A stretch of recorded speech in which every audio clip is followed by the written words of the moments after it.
Hello, my name is Rob, and today I would like to introduce you to the stock of the week.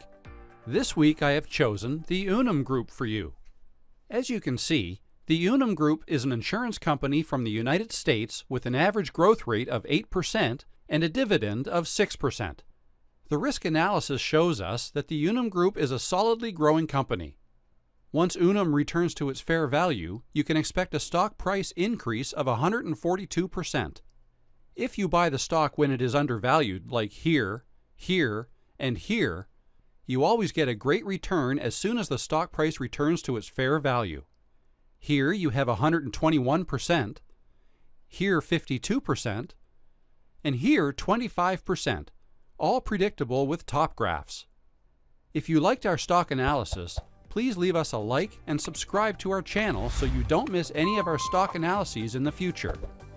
And if you want to do your own stock analysis, try our software for free at TopGraphs.com.